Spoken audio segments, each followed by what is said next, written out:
Okay, so we can start then with the salutation to the Buddha. Namo tassa bhagavato arahato samma sambuddhassa. Namo tassa bhagavato arahato samma sambuddhassa. Namo tassa bhagavato arahato samma sambuddhassa. Okay, so today for our Majjhima Nikaya Sutta, we're studying a new sutta. This is number 21, called the Kakachupama Sutta. So this is, the word upama means a simile, and kakacha is a saw, the instrument for cutting logs of wood, like a double-handled saw. So the sutta will end with a famous simile. So let us get a respondent. Maybe Stephen. Stephen is on the call. Sure, Bhante. Thank you. Okay. Okay, so sutta number 21, and we are starting at the section number 222. Okay, so the first part we just read through quickly. We don't have to respond and translate. You don't have to respond for this. So this is just the standard opening. Thus have I heard on one occasion, the Blessed One, the Buddha, was living at the city of Savatthi in Jeta's Grove at the park of Anathapindika.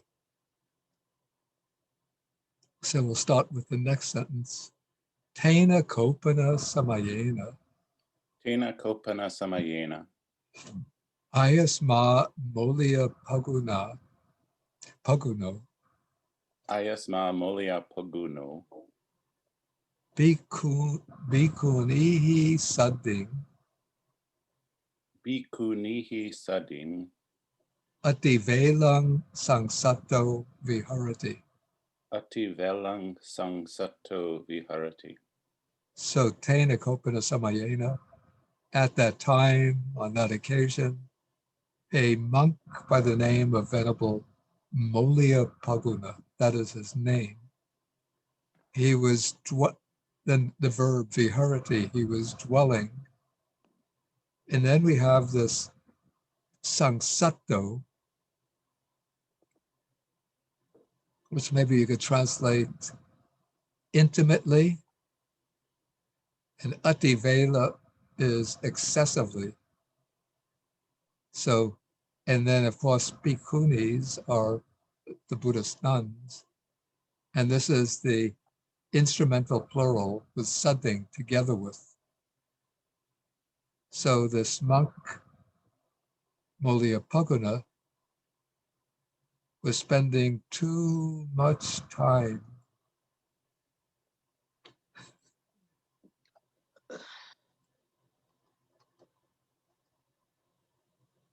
see, yeah, I had in the translation was associating overmuch with bhikkhunis.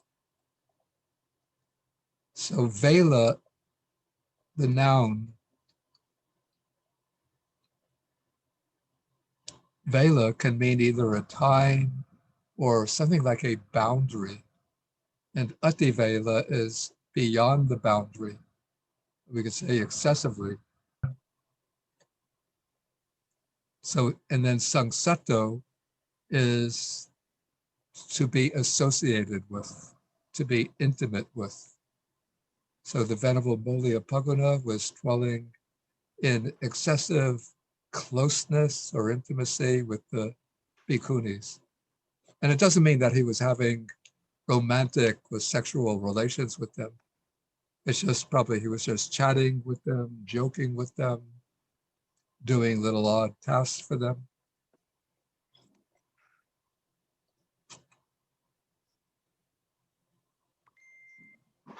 And then to illustrate this, the text continues. Evang sansato Evang Sangsato, Ayasma molia poguno bhikkhunihi sadding viharati. Ayasma Molia Paguno, Bhikkhunihi Sading Viharati. Yeah, I would take this to be a kind of compound.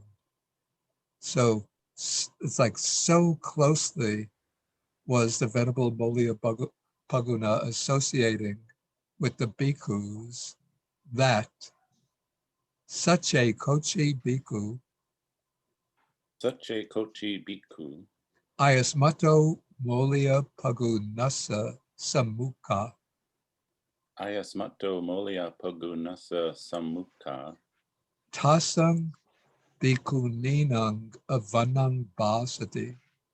Tasang Bhikkhuninang Avanang Basati.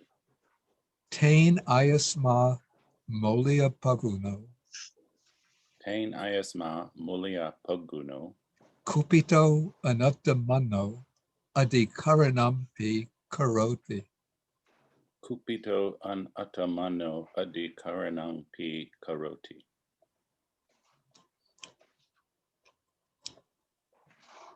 Okay, so Sachi is to introduce a conditional. So if, then Kochi Bhikkhu is any monk, any other monk. Then we could jump to this expression, Avanang Basati, speaks dispraise. Then we take Tasang Bhikkhuninang. Tasang is the genitive plural pronoun of those, then bhikkhunis, of those nuns. And Ayasmato Molia Pagunasa Samukha, in the presence of the Venerable Molia Paguna. So that is the condition. If any monk in the presence of the Venerable Molia Paguna were to speak dispraise of those bhikkhunis, in that case, the Venerable Molia Paguna would become kupito, as he becomes angry, tena, with him, with that monk who speaks dispraise. He becomes angry with him, displeased, anattamano, displeased with him. Then adhikaranang karoti means to start an issue, like to start some kind, to make a case out of it. Like he would complain to the other monks about the behavior, about the criticism lodged against him by that other monk, maybe threatening some kind of act of the vinaya, some kind of punishment, disciplinary punishment against the monk who criticizes him.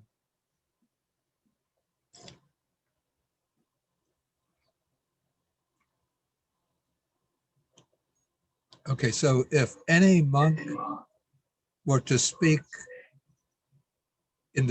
if any monk in the presence of the Venerable Molia Paguna were to speak dispraise of those bhikkhunis, the Venerable Molia Paguna would become angry with him, displeased, and would initiate a kind of legal case, a disciplinary case. And then the converse, Sache Pana Kochi Bhikkhu, Sache Pana Kochi Bhikkhu, Tasang Bhikkhuninang Samukha, Tasang Bhikkhuninang Samukha, Ayasmato Molia Pagunasa Avanang Basati. Ayasmato Molia Pagunasa Avanang Basati. Tena ta bhikkhunio,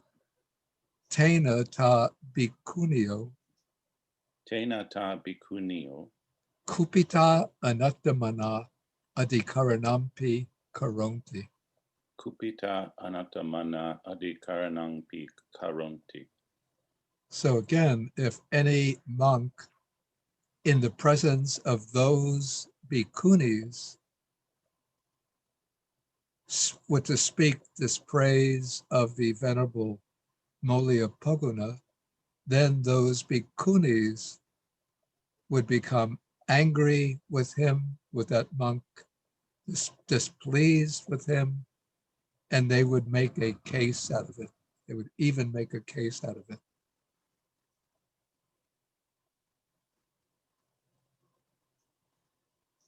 So evang, again, I would almost maybe even take that as a compound. Evang sang sato ayasma molia poguno. Evang sangsato ayasma molia poguno. Bhikkhunihi sading viharati. Bhikkhunihi sading viharati. Yeah, so closely, we could add, did the Venerable Molia Poguno associate, well, in such association did the Venerable Molia Poguno dwell together with those bhikkhunis.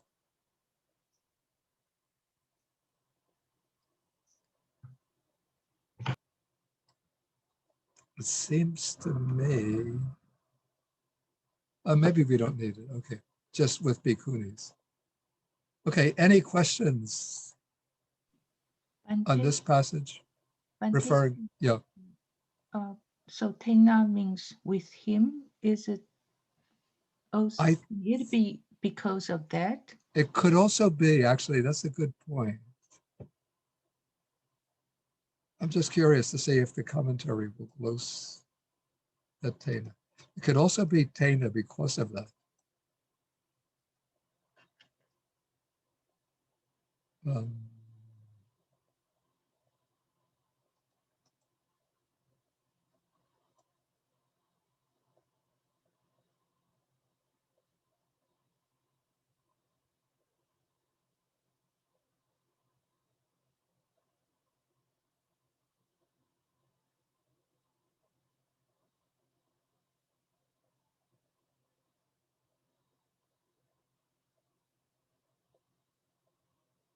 Actually, I think you are right. Yeah, actually, I think you are right that the Tehi or the Tena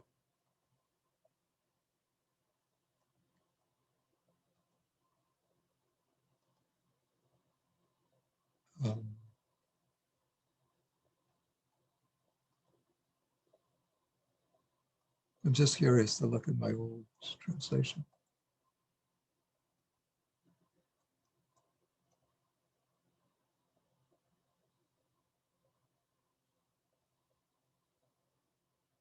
Yeah, actually, I think you are right there. Very good point. Yeah, because Tena can be understood either with him or it can be understood because of that. And so I think you're right that because of that, the Venerable Molia Poguna would become angry, displeased. Okay, so revise the rendering of Tena. Okay, any other questions? Ante? Yeah. I have a question about the word sangsato. That's a past participle of kind of verb, right? Yeah, though one hardly sees the verb. I think the verb would probably be sangsajati, but it doesn't occur very often. Let me just look at the dictionary.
Yeah, the Pali dictionary just gives, Professor Sangsatta has past participle of sang plus srij.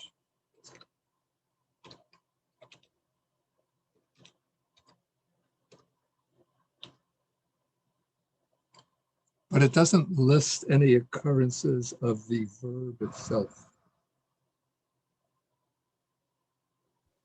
So it seems the verb might not occur, at least in the canonical text. But from the same verb, we get the noun,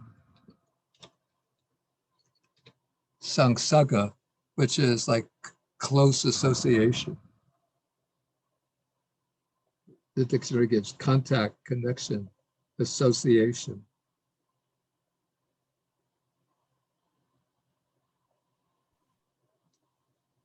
Ante? Yeah. What is the Shrij, the Sanskrit? Is it, what is that one in Pali? It would be such. Oh, And let's see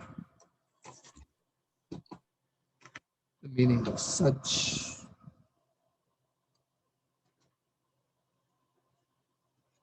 I think one meaning is to be attached.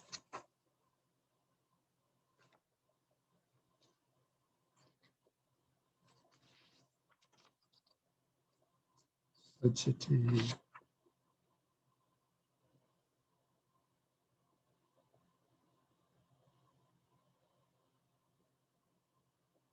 Yeah, to cling to be attached to.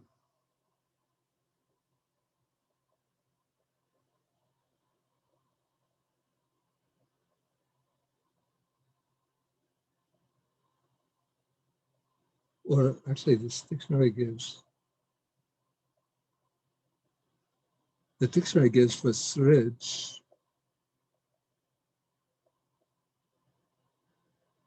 to dismiss, to give up. But that doesn't seem to work so well for a sangsaga.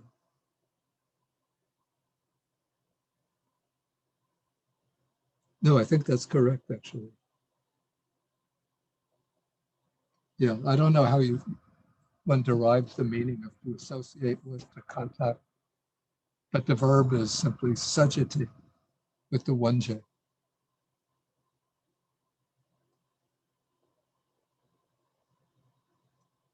So probably verb would be sangsajati.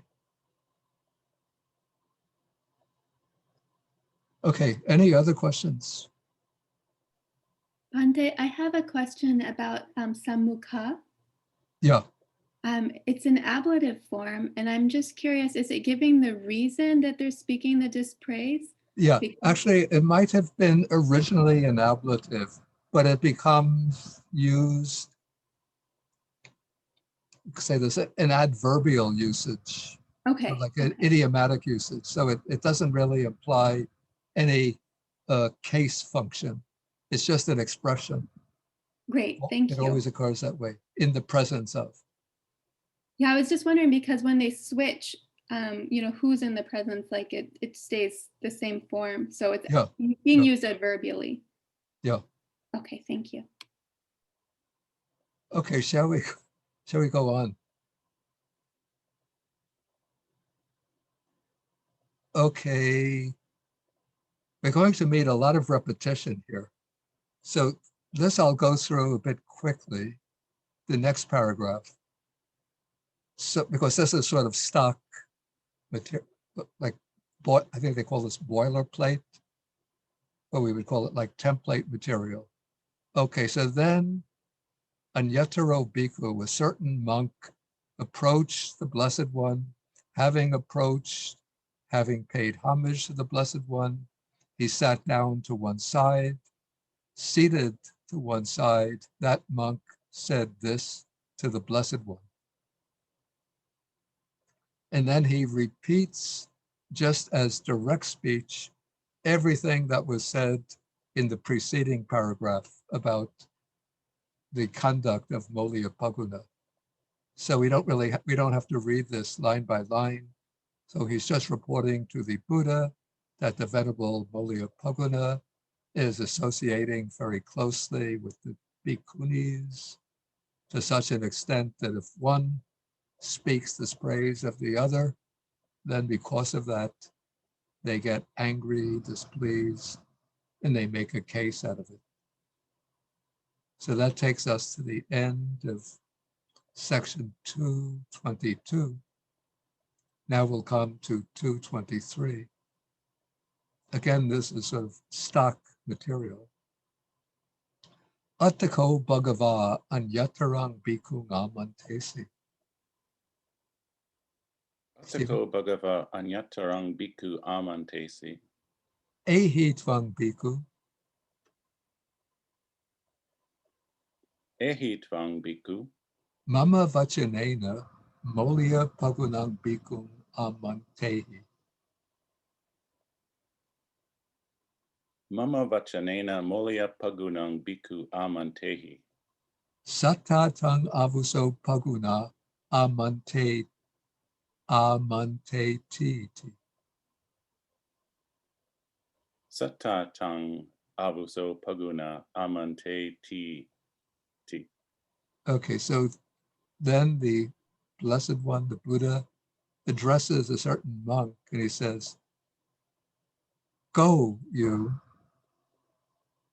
O monk, in my name, address," Amantehi is the imperative, address the monk Moliapoguna.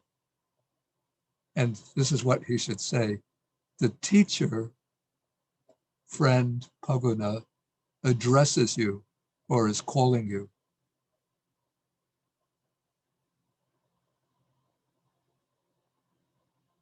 Okay, so then that monk says, Evang Bante Ti Koso Bhikkhu.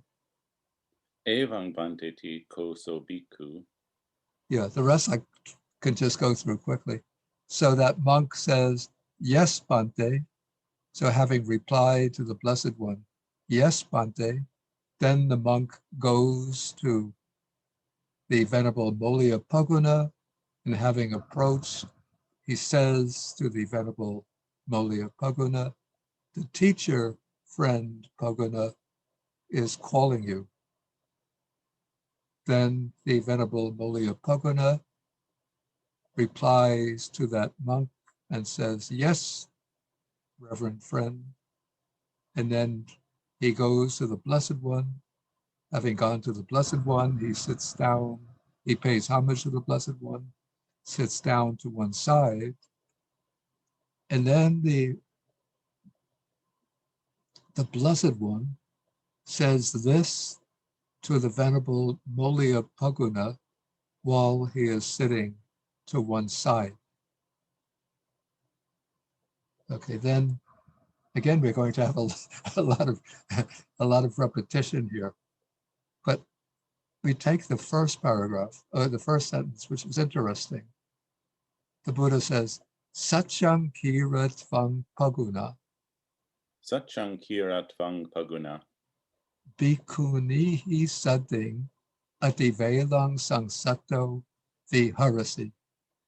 Bhikkhunihi Sading Ativelang Sangsato Viharasi. Yeah, so the Buddha says, yeah, this little particle, kira, which is indeclinable, sometimes it has a sense of, it is said, this is what is said. And sometimes it indicates that a question is being asked. So the sense here is it true, Poguna, that you are associating too closely with the bhikkhunis? And then the Buddha repeats the same thing. Like, is it true, or maybe it is said that you dwell together with the bhikkhunis in such close association as this, that if any monk in your presence speaks this praise of those bhikkhunis, because of that, you become angry, displeased, and make a case out of it. And if any bhikkhu in the presence of those bhikkhunis speaks this praise of you, then those bhikkhunis, then because of that, those bhikkhunis become angry, displeased, and make a case out of it. It is said, or is it the case, Paguna, that you have been associating, that you have been dwelling together with the bhikkhunis in such close association? And what's interesting is that when this report comes to the Buddha and he calls Mollapaguna, he doesn't begin immediately by criticizing him. But first he asks, is it true? So he has to get the culprit to confess to his misconduct. Only then will the Buddha criticize him.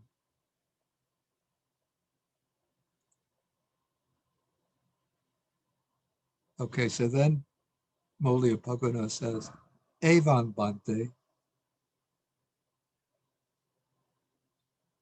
Yeah, so he says, yes, Venerable.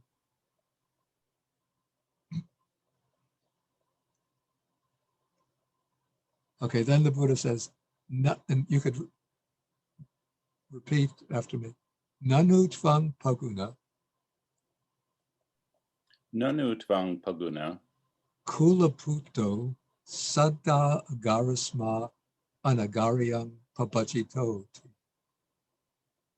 Kula puto saddha agarasma anagaryang bhajatoti. So the nanu is, yeah, it's an indeclinable, which gives us the sense of asking a question, like, isn't it the case? So here, isn't it the case, O Paguna, that you are a kulaputo, literally a son of family, but you could say a young man? Isn't it the case that you are a young man who has gone forth from the household into homelessness out of faith? And here, this is a fixed expression, saddha agarasma anagaryam pabajito. So the saddha, this is what we take to be a truncated or shortened, probably an ablative, or could either be instrumental or ablative, representing saddhaya. Because saddha is in the nominative, it's a feminine noun.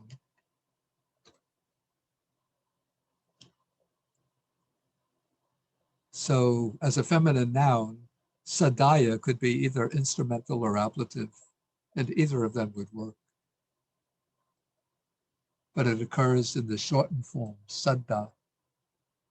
So isn't it the case, Paguna, that you, a young man, have gone forth out of faith from home into homelessness? And Paguna says, yes, Bhante. Okay, any questions on this?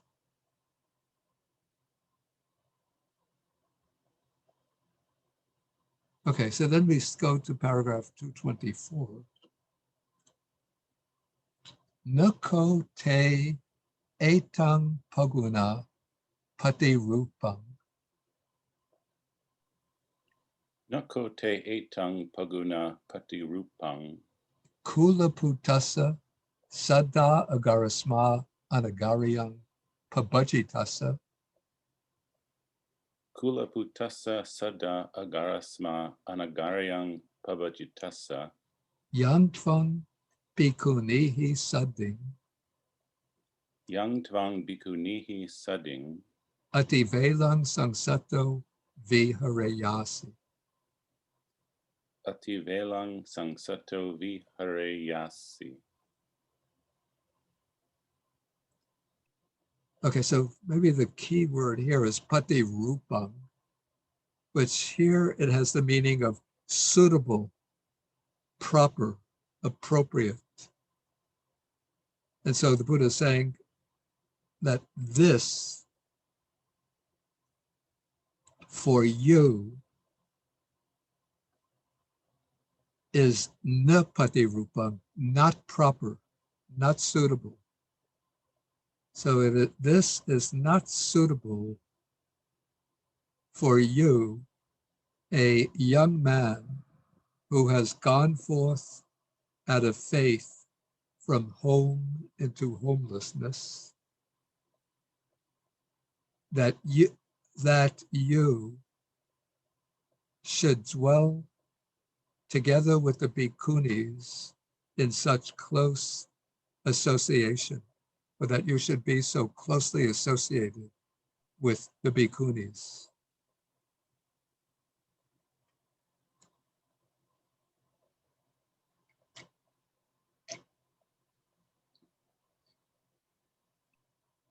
Okay, so now the Buddha continues. Tasma tiha paguna, Tasmatiha paguna. tava chepi kochi samukha, Tava chepi kochi samukha. tesang bhikkhuninang avanang baseya, Tasang bhikkhuniyang avanang vaseya. tatrapi tvang paguna. Tatrapi tvang paguna. Yeah, I think we should have a double S.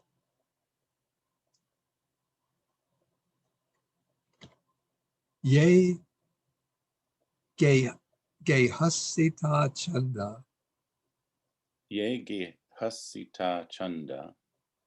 ye gehasita vitaka, Ye hasita vitaka.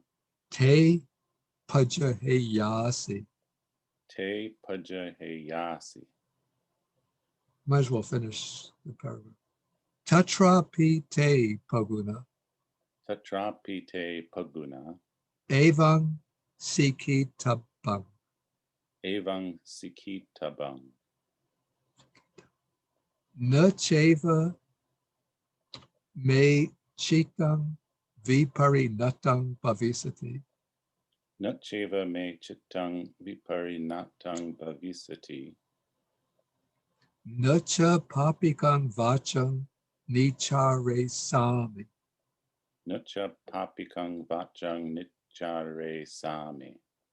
hit anukampicha viharisami mettachito, Hit anukampicha viharisami metta chitto.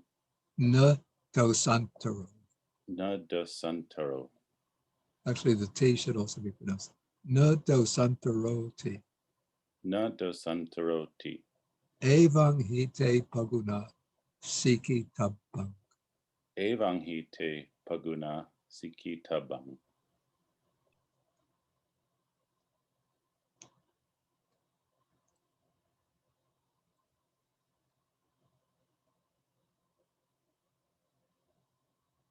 Okay, so this word tasmatiha is used usually when the Buddha is issuing a command or some kind of injunction, or some kind of command or injunction. So it's tasma is this difference of opinion of how it's to be taken. But tasma usually means like therefore. I think the Sanskrit would be tasmat, and iha is here, that is in this case. So therefore, here, that is in this case, upagana.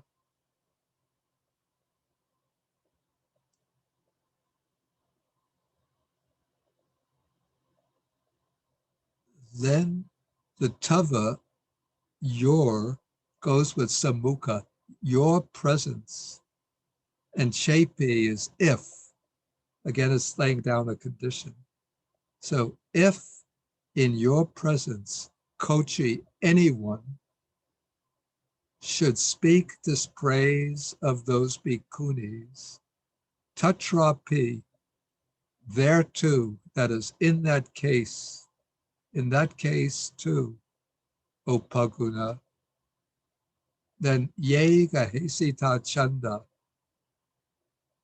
those desires that are sort of connected, bound up with the household life, those thoughts that are bound up with the household life, dependent on the household life, those you should abandon. So therefore, I'll just do it again. Therefore, O Paguna, if anyone in your presence should speak dispraise of those bhikkhunis, in that case too, O Paguna, whatever desires there are connected with the household life, whatever thoughts there are connected with the household life, you should abandon them, those desires and those thoughts. And there too, in that case, now this is an interesting construction in Pali. Often when the Buddha is like giving instructions, he will use the past passive participle, in this case, siki tabbang, also called the potential participle, should be trained. But there's no subject of siki tabbang. It's just the past passive participle. So literally, there too, by you, O Paguna, thus should be trained. But to render it into normal English, we would say, in that case, O Paguna, you should train thus. Yeah, so to an English speaker, the construction is a bit odd, but you just get used to it in Pali. Okay, so this is the training. Na cheva me chitang viparinatang bhavisati. So me chitang is my mind, and the na goes with bhavisati. There will not be. And then we have the past participle, viparinatang. Literally, it means change. It would be the past participle of viparinamati,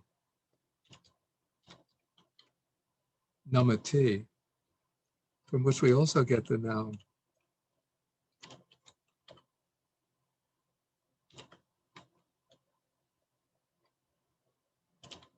Viparinama, like when it said that all phenomena are viparinama dhamma, subject to change. But in relation to the citta, it has the sense, in this case, of maybe being upset.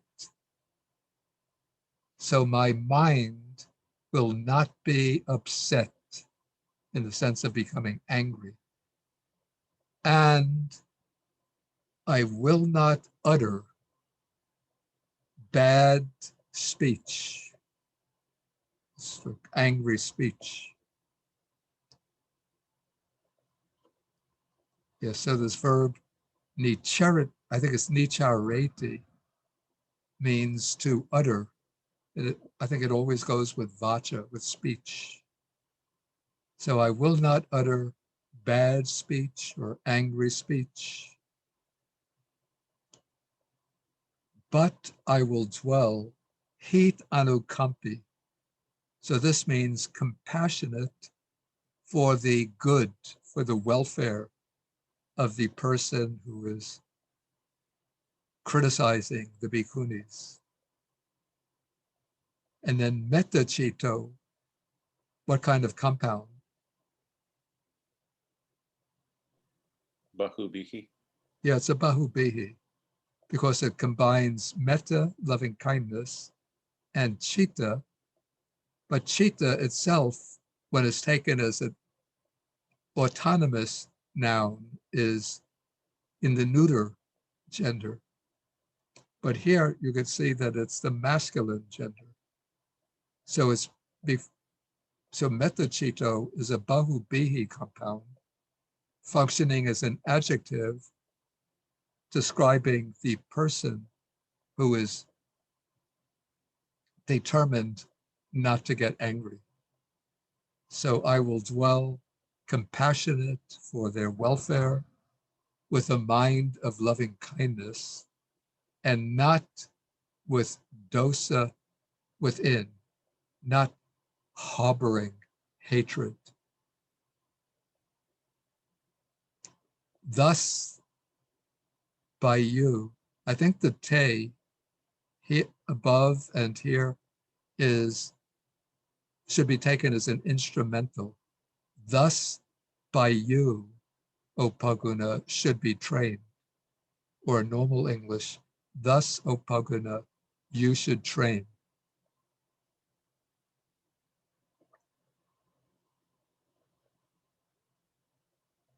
So let's just take the whole sentence. Okay, so therefore, O Paguna, if anyone in your presence should speak dispraise of those bhikkhunis, in that case too, O Paguna, whatever desires there are connected to the household life, or maybe we could say whatever worldly desires there are, whatever worldly thoughts there are, you should abandon them. And in that case too, O Paguna, you should train thus. My mind will not become upset, and I will not utter bad or angry speech, but I will dwell compassionate for their welfare with a mind of loving kindness, not with inner hatred. Thus, O Paguna, you should train. Okay, any questions about this?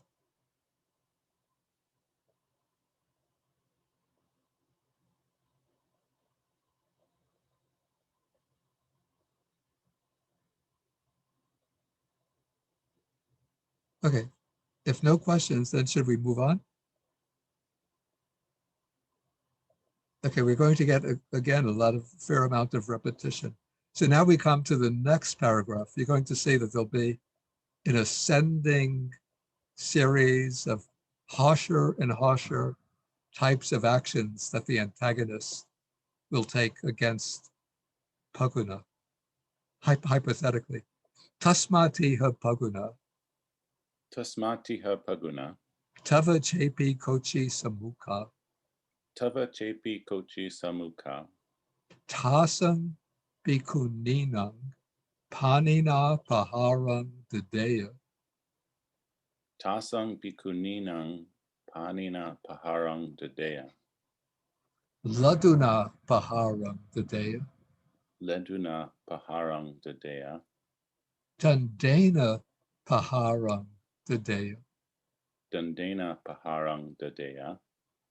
Satena Paharang Dadeya, Satena Paharang Dadeya. Tatrapi Tvang Paguna, Tatrapit Tvang Paguna. Ye Gahesita Chanda, Ye Gahesita Vitaka, Ye Gahesita Chanda, Ye Gahesita Vitaka, Te Pajaheyasi. Te Pajaheyasi. Okay, so therefore, in this case, O Paguna, if someone in your presence would give a blow, yeah, So Dadeya is to give, in this case, the optative, would give, and Pahara is a blow. Panina is with the hand. It's instrumental of pani, the hand, would give a blow with the hand to those bhikkhunis.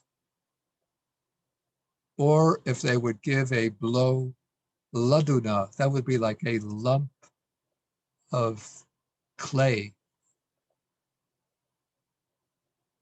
giving a blow with a lump of clay. Or if they would give a blow, dandana, with a stick. And then satta is a knife. If they would give a blow with a knife, in that case too, O Poguna, whatever worldly desires there are, whatever worldly thoughts there are, those, you should abandon those. And again, you should train thus, the same way.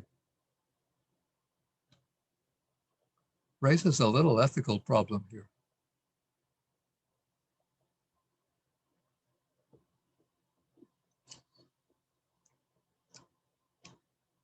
What do you do? What should he do? Just stand by and watch that person give the bhikkhunis a blow with the knife, thinking, may this antagonistic person be well and happy and safe? What do you think?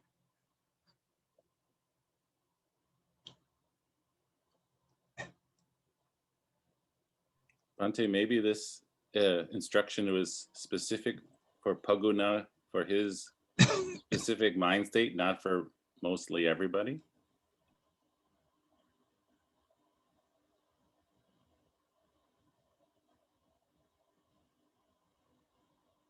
Yeah, I don't know. Bhante, Yeah, maybe it depends on the severity of the situation. Maybe if it's well, just if somebody is threat. giving a blow with, or striking somebody else with a knife, it's pretty severe. I remember a few years ago, there was an incident that took place, yeah, on a subway train. Was it in Seattle or Portland, Oregon? There was a man, like a kind of racist or bigot, who was insulting. There were two Muslim girls sitting opposite him on the train, and he was insulting them and verbally abusing them. And then there was a man unrelated to them who was just sitting on the subway, and he came up to them and told them, stop speaking like that to them. That's not proper, not correct. And then that abusive man pulled out a knife and he stabbed the man who rebuked him, and he stabbed one of the Muslim girls in killing them.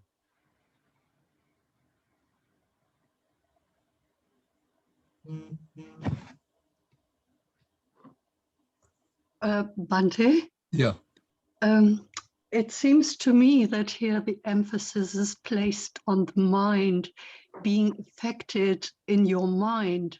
I think you could be active and you could try to protect somebody who is helpless, maybe, or who's a victim, but somehow you should have an inner distance. You do what is reasonable for the victim and also for this person who is really making very bad karma, and that you don't identify, I think, with the situation, that you are aloof, that your mind is unaffected. Very difficult, of course, but maybe this is what is meant. Yeah, I think so. That's what I would agree with. Okay, so let us then continue. So let's get back to the Pali. Any questions sort of grammatically about this passage? Okay, then we go on to the next. Okay, so this is giving a blow.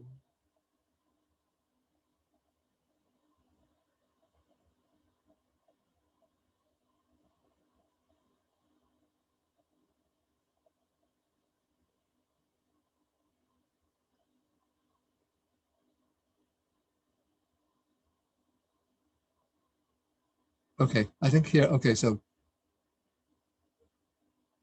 all the words here are the same, so we don't have to, repeat it. So, but Buddha continues, so therefore, O Pogana, if anyone in your presence speaks dispraise, that would be dispraise to you rather than to the bhikkhunis. If anybody should speak dispraise to you in your presence, in that case too, O Pogana, you should abandon those worldly desires and worldly thoughts and train in the same way. And therefore, Stop it. Did you eat it already?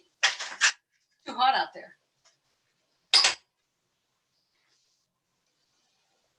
so therefore, O Pogana, if anybody should give, I guess the sense is you, should give you a blow with the hand.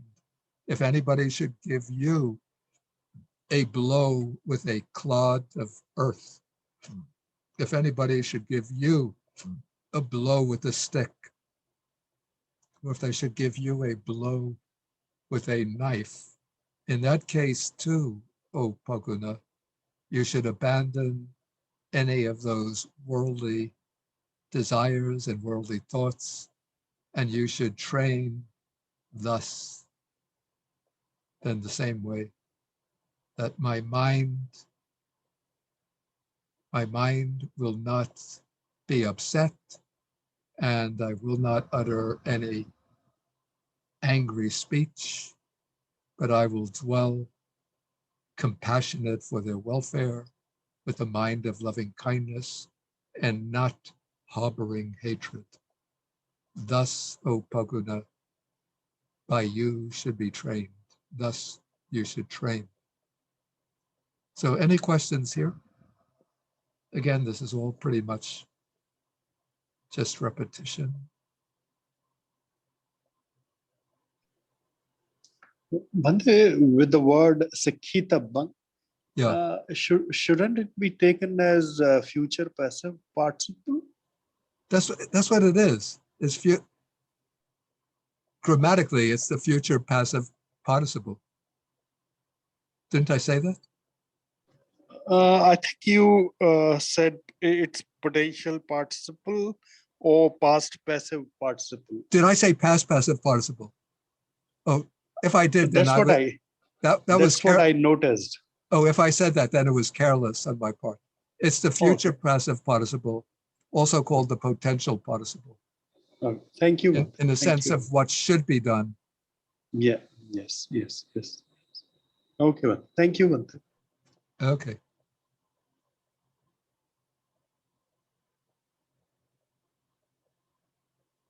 Okay, so now we come to section number 225. And now there'll be like sort of a shift in the direction of the discourse. So Attako Bhagava Bhikkhu Amantesi. Attako Bhagava Bhikkhu Amantesi. Okay, so now the Buddha addresses the monks and he says, Aradayingsu vatame bhikkhave bhikkhu ekang samayang chittam. Aradayingsu vatame bhikkhave bhikkhu ekang samayang chittam. The syntax of this is a bit convoluted. So first we take it word for word. So aradayingsu. So this is a what grammatical form?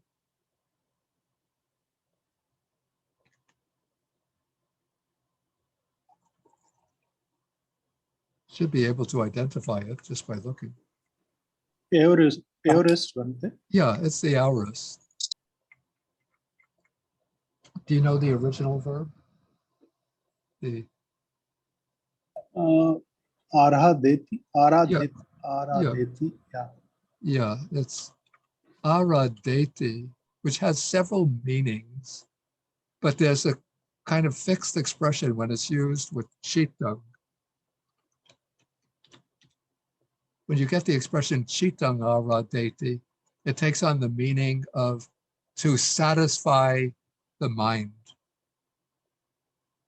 So in this case, okay, we have the aorist satisfied, because you could see chitang at the end here. So satisfy the mind. And the may actually goes with chitang, or chitang goes with may, my mind, satisfied my mind. And the subject is, so the chitang is the object, the accusative here. And the subject is bhikkhu, the monks. And then ekang samayang, has the sense of at one time, like once upon a time, indicating a time in the past. So once upon a time, O monks, the monks satisfied my mind. And the vata is just, I call this a spice word. It doesn't have a clear meaning of its own, but it gives a kind of flavor to the sentence. Like the Buddha here is a little bit like nostalgically recollecting a time in the past when the monks were really well disciplined. And so they satisfied his mind. So once upon a time, indeed, O monks, the monks satisfied my mind. And then he elaborates on this. Idahang bhikkhave bhikkhu amante sing. Idahang bhikkhave bhikkhu amante sing.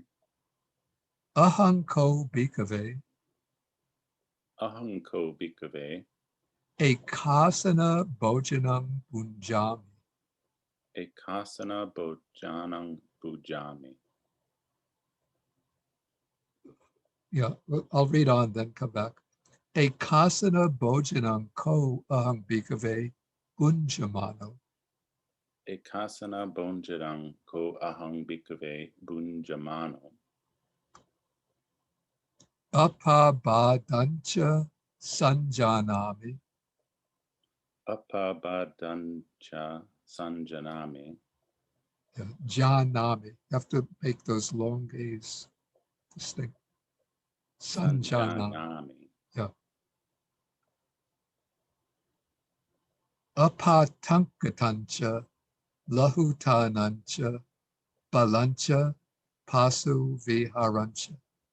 Apatang katancha lahutan nancha balancha pasu viharancha.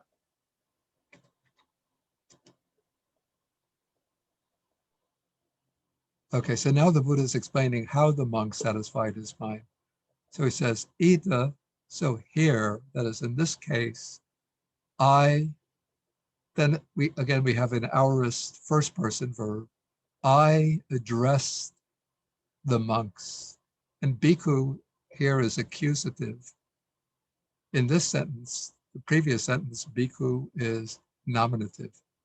So the masculine nouns with the long U, the plural accusative, plural nominative, plural accusative look the same. So here, O monks, I addressed the monks. And this is what the Buddha said. That I eat, then we have ekasana bhojanang. So bhojanang would be a meal, and ekasana would be one seat.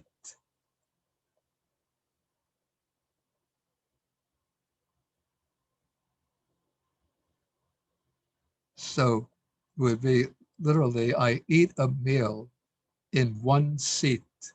We could say I eat a one session meal. The sense is that he eats just one meal a day.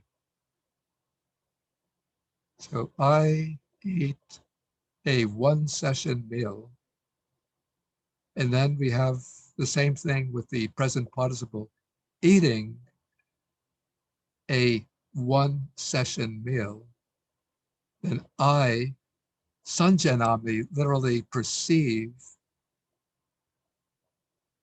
Then we have apabhadancha.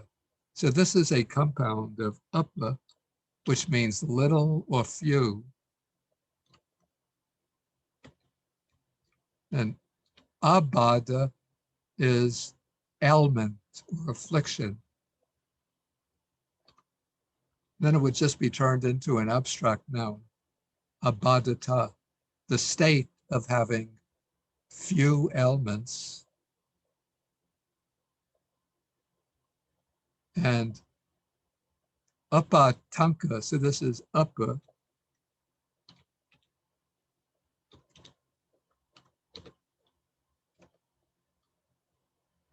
plus atanka, again in the abstract form. Atanka, so few ailments, few illness,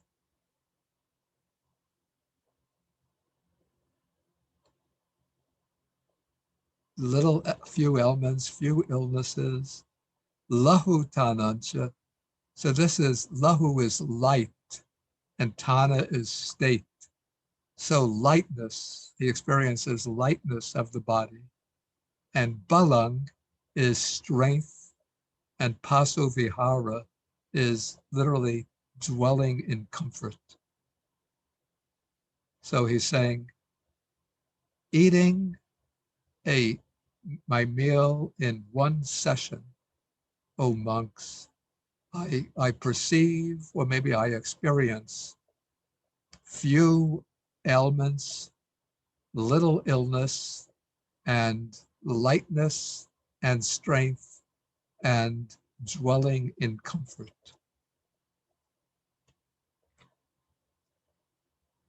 And then he goes on to give the instruction to the monks. So he says, Eta tumhi bhikkhave. Eta tumhi pi bhikkhave. Ekasana bhojanang bhunjata. Ekasana bhojanang bhunjata.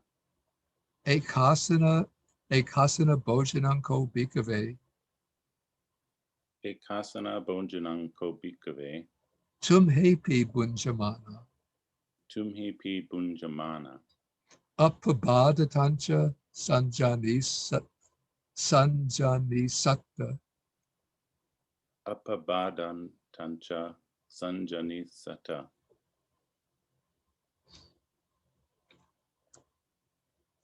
Apatankatancha. Apatankatancha. Lahutanancha balancha pasu viharanchati. Lahutanchancha balancha pasu viharanchati. Yeah, so this just transfers the same statement to the monks. So come, O monks, you too eat your meal in one seat at a single session. Eating your meal at a single session, you too will experience few ailments, a little illness, and lightness, strength, and dwelling in comfort.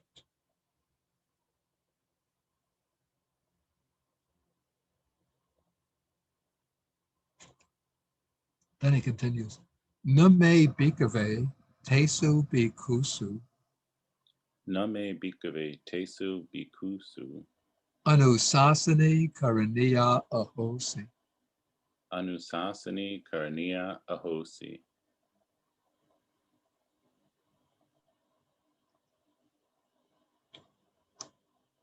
Sat upada karaniya meva me bhikkhave tesu bhikkhusu ahosi.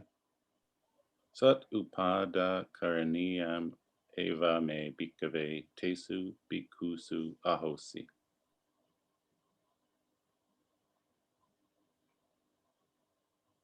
Okay, so now the Buddha says, first I'll take tesu bhikkhusu.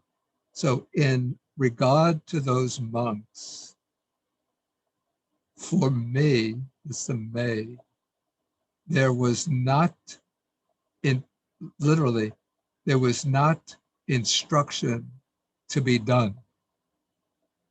So I didn't have to give instruction, like repeated instruction to those monks. He didn't have to keep on nagging them, repeating over and over.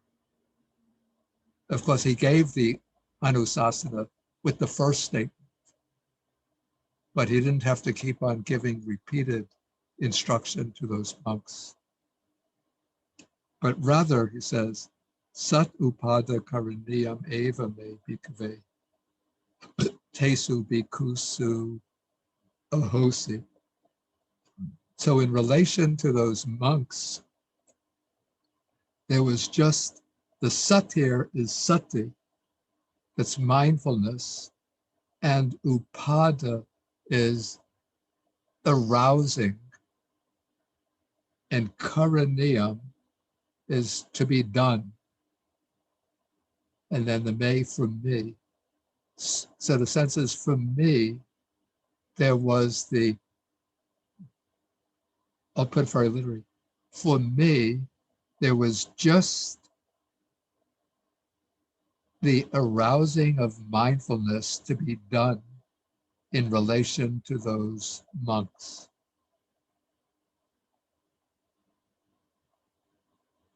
It seems to me almost as though,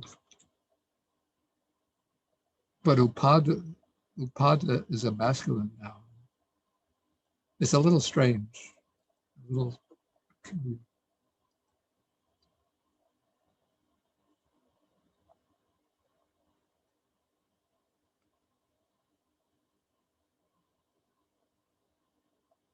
Okay, so again, I'll try to put it very literally. For me, in relation to those monks, there was only to be done the arousing of mindfulness, or in normal English, in relation to those monks, all I had to do was to arouse their mindfulness, to make them aware of this instruction. I didn't have to keep on telling them, you should eat just at one session, you should eat at one session, but just have to mention it once and immediately they comply. Okay, any questions here? So Bante, that sati refers to those monks who need to have sati, not that the Buddha only has to remember to teach them. Yeah, the sense is he just has to arouse the mindfulness in those monks, not in himself. Okay, thank you. And another question is that Arada Insu comes from Aradati, not from Aradayati.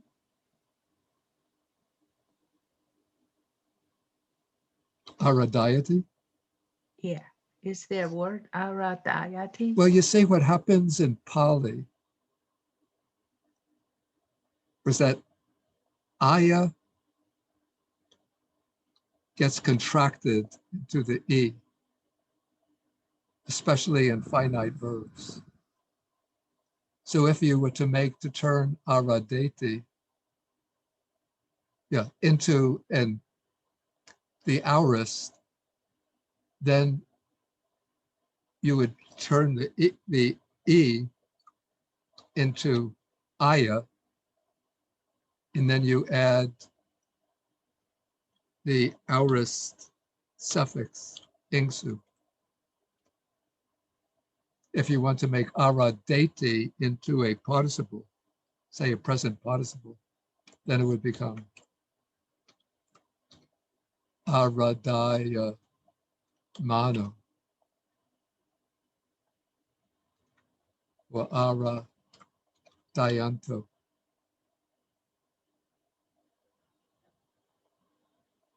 But in the present indicative verb form, you get Aradati. Thank you. Bhante, Yeah, please.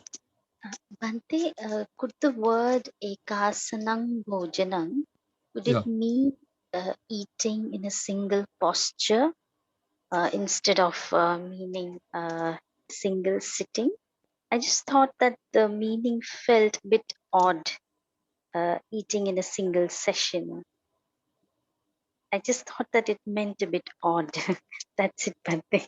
Well, the posture in which one would eat would be Yeah. a sitting position.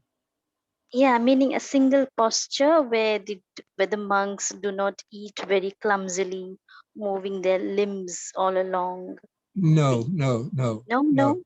no, no. Okay, Bhante. Okay, thank you, Bhante. I mean, that is true. But what you said is true, but it's not the meaning of ekasana. Okay, Bhante. Thank Ante? Yeah. In case of Anusasani Karaniya, the Karaniya is Karaniya noun? The Karaniya is also a future passive participle or potential participle. What is to be done? So in relation to those bhikkhus, instruction did not have to be done. There was no instruction that needed to be done. Do you see that sense? Okay. Like in the Metta Sutta, which we already had, Karaniyam Atta Kusalena. So this is what should be done by one skilled in the good. Okay.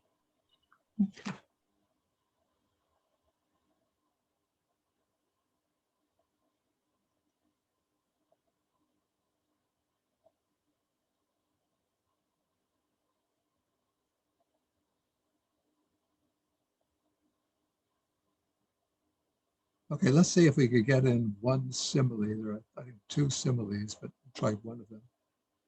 Okay, so Sayatapi Bhikkhave, Sayatapi bhikkhave, Subhumiyang Chatu Mahapate, subhumiham chatu mahapate, Ajanya Rato Yuto Asa Tito, ajanya rato yuto asatito, Odusta Patodo. odusta patodo. Okay, so the Sayatapi is to introduce a simile, like suppose, O monks. Subhumiyang, so this would be, I think, a locative on good ground. In this case, it would be like flat ground. Chatu Mahapate, so this is the place where four roads meet. In other words, at a crossroads, four great roads. Ajanya Rato, so Rato is a chariot, and Ajanya is a thoroughbred horse. So this is a chariot which is being pulled by thoroughbred horses. And then Yuto Asa, it would be, in this case, Yuto would be prepared or ready. Or harnessed, actually, would be harnessed. So it would be standing harnessed. And then Odusta Patodo. And Patoda is a goad, you know, like a whip or an instrument that you use to hit the horse. And Odusta, I guess, is placed down on the chariot, so ready to be used. Okay, so suppose on a good ground at a crossroads, a chariot of thoroughbred horses had been yoked. It was standing, it would be standing, having been yoked, with a goad ready at hand. Then tam enang dako yogacharyo. Tam enang dako yogacharyo. Asa dhammasarati abhiruhitva. Asa dhamma sarati abhiruhitva. Vamena hatena rasmio gahetva.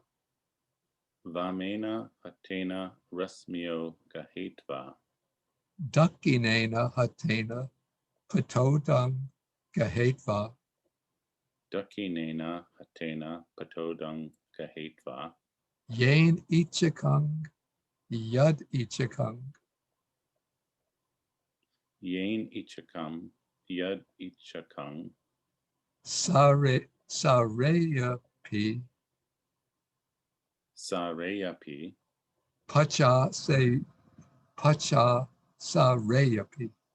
Pacha sareyapi. Okay, so we have the chariot, which is yoke. Okay, then Dako is skilled, and Yogacharyo would be, I guess, Acharya is a teacher. I don't quite know the effect of the yoga here, but in my translation, I have a trainer. And then Asa is horse, Dhamma is to be tamed, and Sarati is a charioteer. So this would be a skilled trainer, a charioteer of horses to be tamed, abhiruhitva, having ascended, having mounted the chariot. Then vamena hatena. So vama is left. So with the left hand, rasmi are the reins, and gehetva, having grabbed the reins with his left hand, then dakinena hatena, with the right hand, patodang gehetva, having grabbed or taken up the goad with his right hand.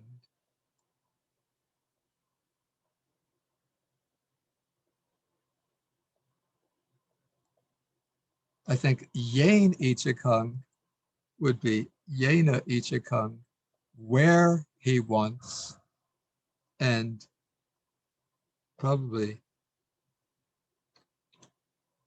this would be Yad Ichikang, whenever he wants. Sareya, this is a causative of the verb sarati, which means to run. So it would give the yield the causative, sareti, to cause to run. And then this is the optative. So he might cause it to run, or maybe drive it wherever he wants and whenever he wants. And then pacha sareya would be to drive it back. So he drives it out wherever he wants, whenever he wants, and then brings it back, drives it back. So the sense is that since this is a skilled charioteer, and he has the goad in one hand, and he knows his way with horses, so he could lead the chariot, drive it out, and bring it back in whatever direction he wants, at whatever time he wants. And so in the same way, I didn't have to, in relation to those monks, I did not have to constantly instruct them. There was no instruction constantly to be done. But in relation to those monks, all that had to be done was the arousing of mindfulness.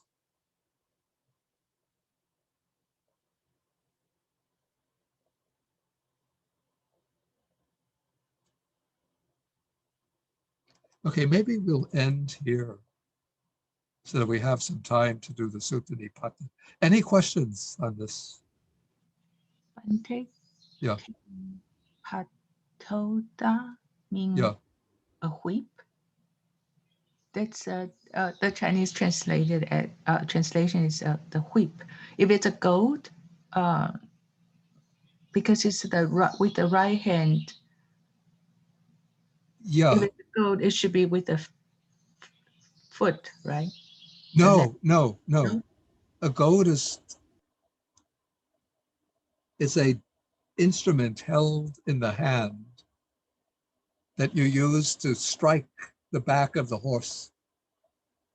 I don't think it's a whip. A different word would be used for the whip. But it's not with the foot. You look up the dictionary, maybe it'll have a picture of a goat. It says driving stick. Yeah, it's like a stick, but it has, at the end of it, there's generally like a ball. And then there'll be, I'm sorry to say this, but there'll be like spikes at the end around that ball.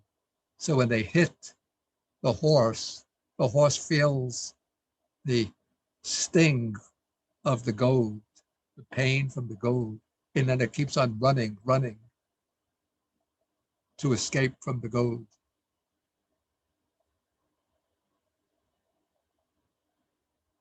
Okay, any other questions?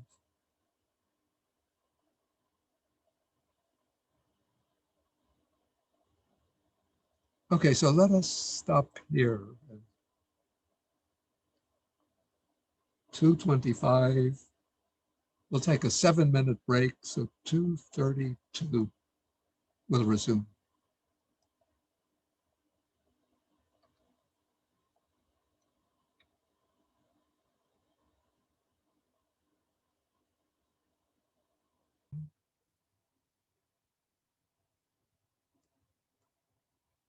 Okay, so now we are in the Sutta Nipata, and we are coming to the end of the Hemavata Sutta. So we've had several sessions. This is a long sutta.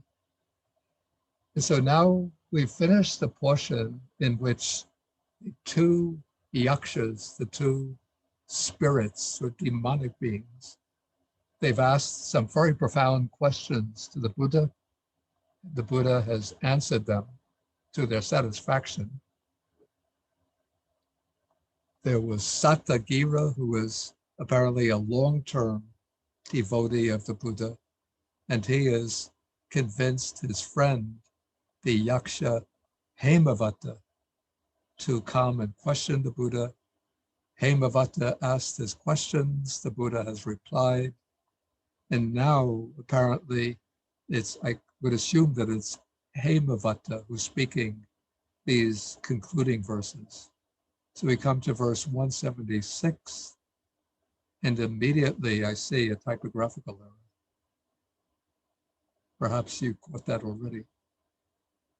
Can anybody identify the typographical error in verse 176?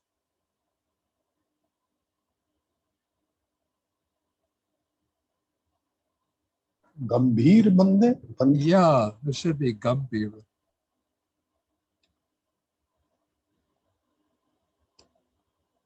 Okay, so let us recite, and this is the, what's the name of that meter? With 11 syllables per line. Tut. Yeah, I think it's tutabi. Gambhira panyam nipuna tadasing. Gambhira panyang nipunatadasing. Akinchanam kama bhave asattam.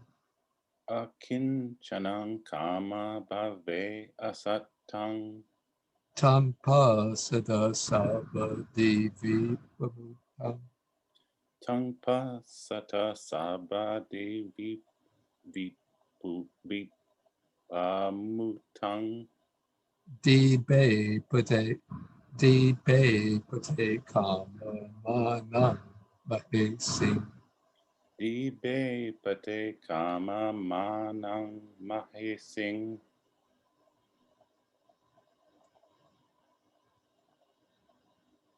Okay, so here we start off with a number of nouns or adjectives in the accusative case, which are describing the Buddha. So actually, maybe to make sense of it, we would start maybe by translating from the third line of the verse. And so it starts off with an imperative, plural imperative verb, pasita, see.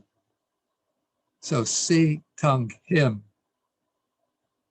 Then we can come to the previous lines. See him, the one of Gambhira Panya. Gambhira is deep and Panya is wisdom. And so together they form a Bahubihi compound, one of deep wisdom, describing the Buddha. And then Nipuna Atta Dasing. So Dasing is one who sees, Nipuna is subtle, and Atta can be meaning or goal. Let's see how I've rendered it. Yeah, I had the one who sees the subtle meaning. That could also be taken the one who sees the subtle goal. Then this interesting word, akinchana. So the word kinchana means something, like anything, something. And akinchana is nothing. And as an adjective describing a person, it's a person who has nothing. Yeah, in the translation I had owning nothing, indicating that he has no worldly material possessions. And kama bhave asattam. So this asattam is a past participle. Let me just make sure what verb. It's the past participle. I think it's sajjati. Yeah, it's sajjati. The verb, indicative verb, is sajjati, to be attached. And then the past participle of this is satta, one who is attached. Nothing to do with sattva. It has nothing to do with satta as equivalent to sattva, which means a sentient being. This is a completely different word that just looks like satta in Pali. So it means one who is attached, and asatta is one who is not attached, to kama, that would be sensual pleasures, and bhava, to existence.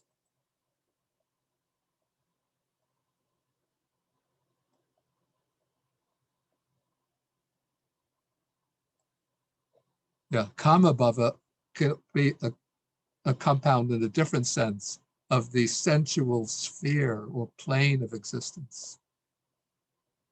But that's not intended here. This is rather, it's a dual compound, not attached to sensual pleasures and not attached to repeated existence. Okay, and then continues, the object describing the Buddha is sabbadi vipamutang. So vipamutang, again, is a past participle, meaning liberated, released. Sabbadi is in every way. Everywhere or in every way.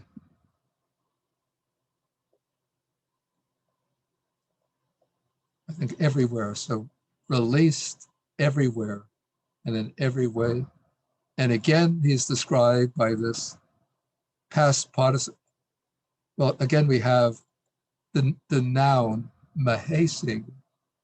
Mahesing is maha plus in Sanskrit would be a rishi. So I think maha plus rishi in Sanskrit would be maharshi. But for some reason in Pali, this comes out as mahesi. So the rishi is the sage. So this is the great sage. And he's described as with the present participle, kama mana. So this is based on the verb kamati, to walk or to travel. So he's said to be walking on the divine path. Probably the commentary would take this to be maybe the path of the Brahmaviharas or the path of the jhanas. Okay, so putting it all together. So see him, the one of deep wisdom, the seer of the subtle meaning, the one owning nothing, who is unattached to sense pleasures and existence, the one who is everywhere released, the great sage walking on the divine path. Let me do the next verse because these two go together. And then I'll ask for questions. Ano manamani puna dadasi. Ano manang nipunata dasing. Nipuna dadasi. Nipunat das. Dasi. Sorry. Nipunata dasi. Nipunata dasing. Panya dadam kamalaye asattam. Panya dadang kamalaye asatang.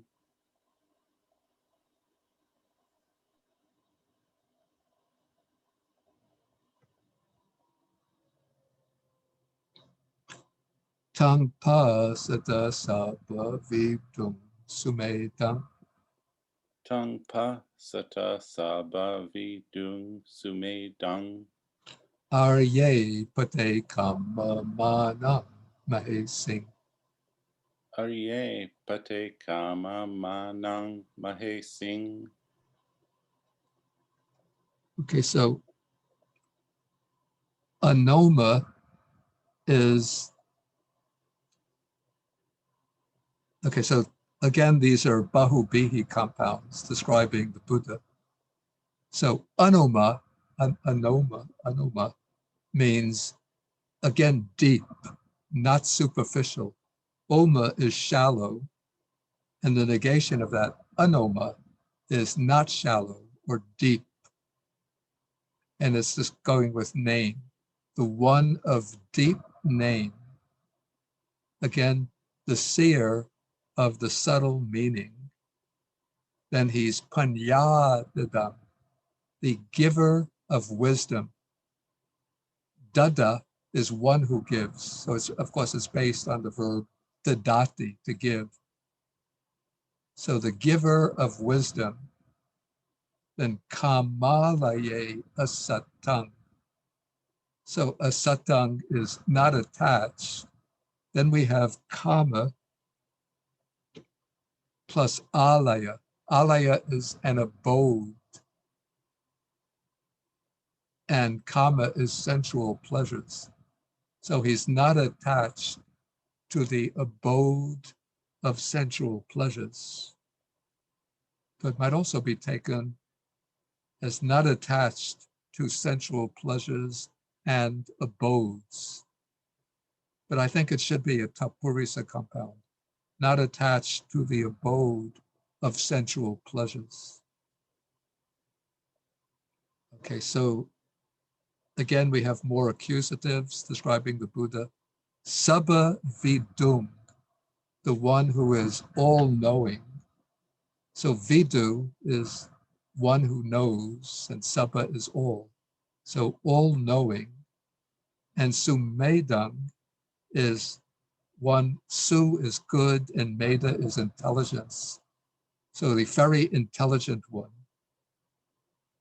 And then here he's described as the great sage walking on the noble path. So in this verse, on the divine path, in this verse, on the noble path. So putting it all together, see him, the one of profound name, seer of the subtle meaning, the giver of wisdom, unattached to the abode of sensual pleasures, the one who is all-knowing, of good intelligence, the great sage walking on the noble path. Okay, so any questions on these two verses? They're very beautiful verses. Bante, Yeah. is the giver is dada and it's just DADA? I guess so. So it has nothing to do with the present participle of dadati. No, I think it's just the suffix with the sense of one who gives. Let me just look it up.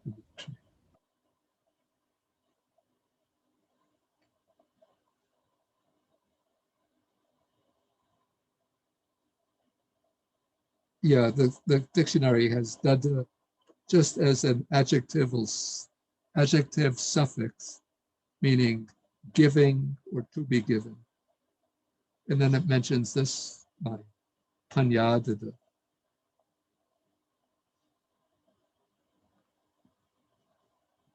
Okay, any other questions?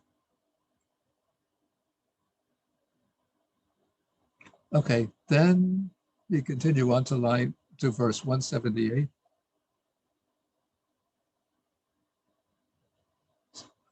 Yeah, I think now we come to the shloka meter. Sudi tangvatano vaja. Sudi tangvatano aja. Supa batang suhu ditang. Supa batang suhutitang. Yanga dasama sambudang. Yang adasama sang budang. Oga tinang anasavang. Oga tinang anasavang. Okay, so the vata, again, doesn't have a translatable meaning. It's more like an exclamation, like indeed. Then suditang means well seen, and the no is by us or for us, and aja, today.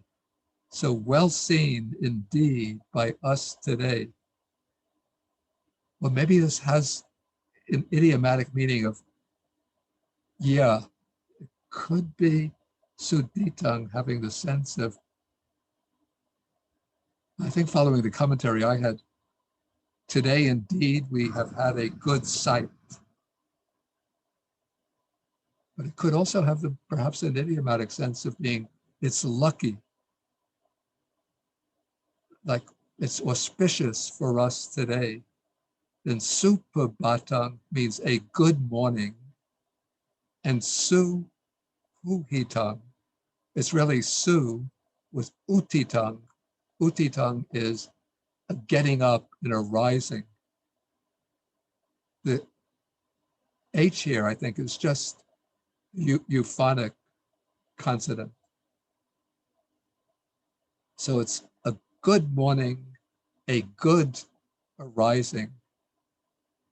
And the reason, yang, because Udasama, we have seen some Buddha, the Buddha, and the Buddha is described as Oga Tinang. So Oga is the flood, and Tina means crossed over. The flood, Oga is the flood of sensual desire, craving, and ignorance. So we have seen the enlightened one who has crossed the flood and is anasava, without any asavas.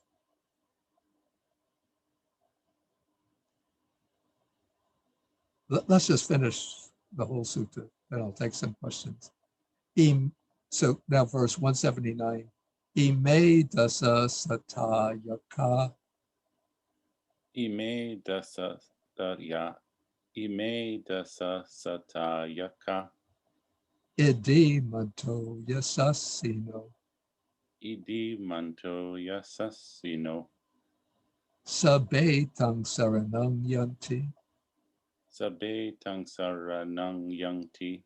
Tvang no sata anuttaro. Tvang no sata anuttaro. Earlier, we weren't told about the sort of the background scenery of the sutta, but this supports what's said in the commentary, that each of these yakshas was the commander of 500 other yakshas who were like their troops. So we have dasa satta. So satta is 100, dasa is 10. So this is 1,000, or in other words, 1,000. So there are these 1,000 yakshas, these 1,000 spirits, and they're described as idimanto, possessing psychic power, yasasino, glorious or famous, and sabetang saranang yanti, all of them go to you as refuge. So this is like saranang gachanti. They go for refuge to you. Tang is the accusative of tvang. So all of them go for refuge to you. And tvang no sata anuttaro. You are our teacher, anuttaro, unsurpassed, without anyone superior.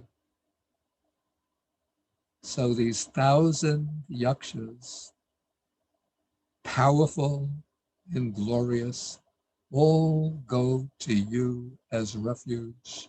You are our teacher, unsurpassed. And we take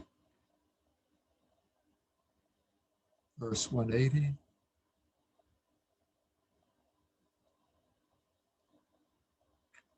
Te mayang vichari sama. Te mayang vichari sama.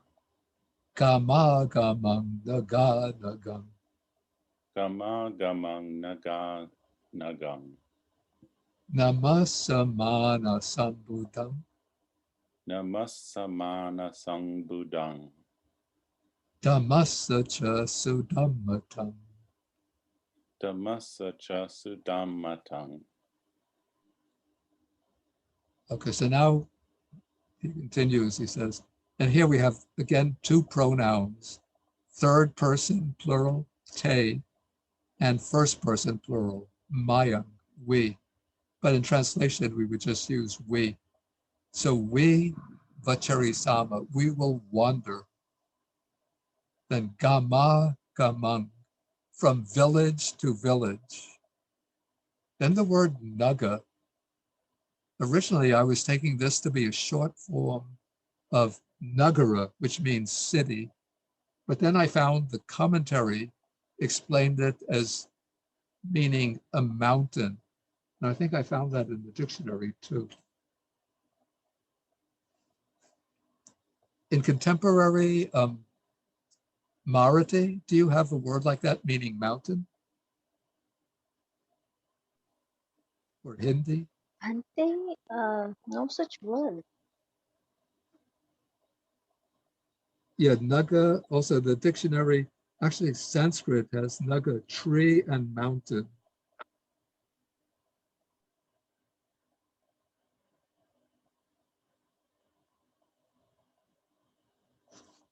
Yeah, anyways, we'll accept the meaning mountain. So we will wander from village to village, from mountain to mountain. Namasamana Sambuddham. So this is worshiping or bowing down to the Sambuddha, the enlightened one. And this is difficult to translate. Maybe you could say the good Dharma-ness of the Dharma. How did I translate this? Yeah, I just sort of skirted around it by saying the excellence of the Dhamma, the good-naturedness of the Dhamma. So we will wander from village to village, from mountain to mountain, honoring the enlightened one and the good nature of the Dhamma, the well-proclaimed nature of the Dhamma. Okay, so that takes us to the end of the Hemavata Sutta. So any questions on these concluding verses?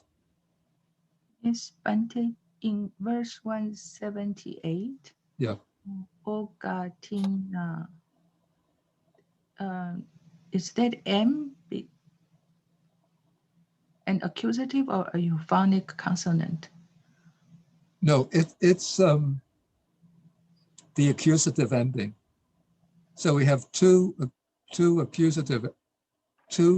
separate compounds here. So originally this would have been Ogatinam, but because it's followed by a short A, so it becomes turned into the M and then joined in Sandhi. But Ogatinam is one compound, Anasavang is another compound. Bhante? Yeah. Well, it's about Suprabhatam. Well, in Sanskrit, good morning is Suprabhatam. Can I say that in Pali using Suprabhatam? Yeah, exactly. And what about goodbye? Punamila waha. What is that? Well, in Sanskrit it is Punamila waha, right? Let's see again. I don't know. I don't think I've ever seen anybody say goodbye to the Buddha. Okay. What they usually say, I'm thinking in Sri Lanka, what is the word? Avasarai? Avasarai? Like they would say, I take my leave. I see. Yeah. How about what is that? How about thank you? Thank you. I never heard anybody. what they say is anumodami, like I rejoice. Oh, okay. If somebody does any good, anumodami, I rejoice. There is a word for thankfulness as a quality, katanyuta, being thankful. Could you say that again, Kanto? Katanyuta. You find it in this file in the Mangala Sutta. Oh, we didn't come to the Mangala Sutta yet. It's in chapter 2 of the Sutta Nipata. Yeah, thank you, Bhante. Okay. Any other questions? Yes, Bhante, could Yeah. you please explain in 179, idimanto? Looks to me like a singular, but couldn't be. No, it's plural. Okay, so it's, of course, Idi is like psychic power. Yeah. Or spiritual power. but the ending manto. Yeah. Okay, there's two suffixes. One is vat, the other is mut, which have the same function, indicating possession. But vat is used after nouns ending in a, like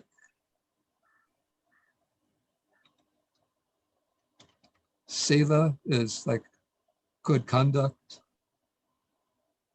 And so silavat is one who has good conduct.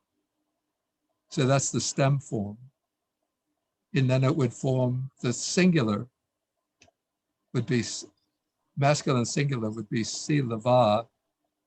Then masculine plural would be silavanto. Then mut is used when joined to nouns ending in I, or U, which we have in this case. So we get idi mut, this would be the stem form. And then to form masculine plural, nominative, it becomes idi manto. Yeah, I see. Thank you very much. Yeah, I Bhante. think if you have access to the Duracell polygrammar, Yeah, yeah, you should be able to find, probably it will be explained under the forms with vat Yeah. or vant. okay, thank You'll see you. the declension table. Mhm. Okay, any other questions? Okay, we've accomplished quite a lot today. Okay, so I'm going to end the sharing. So thank you all for joining. And we'll continue next week. Then we will start the very interesting Alavaka Sutta. Another one of these riddle suttas based on yakshas asking riddles. Okay, so let us do end with 3 bows to the Buddha. 1, 2, 3. And bow to Bhante. Okay, Thank you, Bhante. okay. Thank you, Bhante. Thank you, Thank you, Bhante. Thank you. Thank you, Bhante. Thank you, Okay. Bhante. Thank you, Bhante. Thank you, Bhante. Okay. Thank Thank you, you, Bhante. Bhante. I'm sorry, I Thank you, find the Bhante. 11th verse so mind-boggling. What is that? I said, I'm sorry, I find the 11th verse so mind-boggling to recite. If you just practice a little, you'll be able to get it. It's a very nice rhythm. Like the Ratana Sutta, Yani Tabutani Samma Katani Bhumani Vayani Vantalike. Thank you very much. Okay, so good afternoon. Thank you, Bhante. Oh, I have to stop. Yeah, I have to stop the recording.